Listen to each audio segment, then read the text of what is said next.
Good morning mga kapadya, kapamilya, kapuso. Okay, nag-ride ulit tayo for day 5 para sa Great Cycle Challenge for Sick Kids Hospital. Before anything else, maraming salamat doon sa mga nag-pledge ng donation for Sick Kids Hospital. Thank you so much. Ang latest, isang anonymous at saka si paring Edwin and Louie Bibilen. Dati ko silang katrabaho sa Manila. Thank you so much.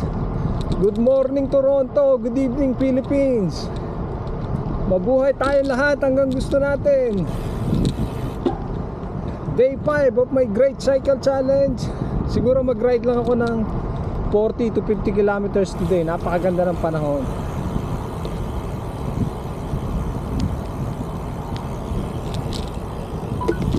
Yo! Ang good news mga kapadyak is malapit ko nang ma-achieve yung target donation na ibibigay para sa Sick Kids Hospital. Pero this ride is until end of August. So kahit na matapos ko na yung limit na yon, you can still donate to my link, because the more the merrier para doon sa research ng cure for cancer sa mga bata dyan sa Sick Kids Hospital. At maraming salamat in advance doon sa mga tutulong pa. I will continue to ride till the end of the year anyway. Okay, see you. And shout out to all, especially sa mga master, sa pamilya ko. Shout out kay Master Asaklay, Pau Tupid, JRDT, at sa lahat ng mga subscriber ko sa YouTube channel. Sana naman po pag nanonood kayo, huwag niyong kalimutan na i-like yung video ko. Yung pong like ay malaking tulong na yon. At kung ma-share nyo pa, lalong mas maganda, hindi ba? Okidoki! Thank you!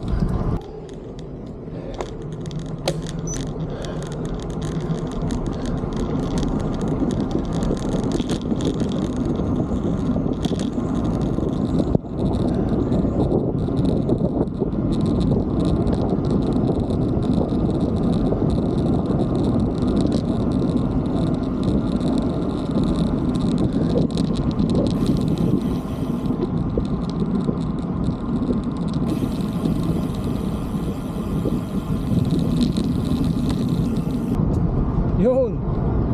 Thank you so much for watching this vlog, and thank you so much for all the support. I've reached 40 kilometers already. Malapit na tayo. Hopefully we can get 45 before reaching home. Alright, thank you for watching. Yun. Arrive safe at home. Thank you Lord for the safe ride. Maraming po salamat Panginoon.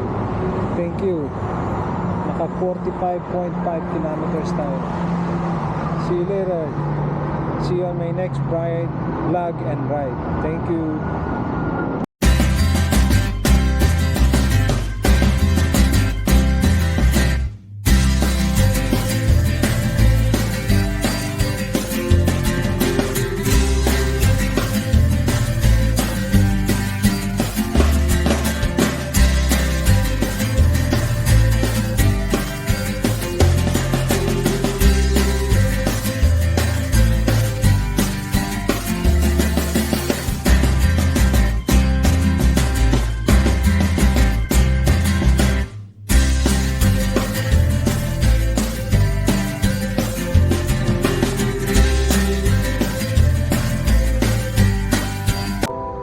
YouTube channel, please follow me, Tutuyan Adventures from Toronto, Philippines.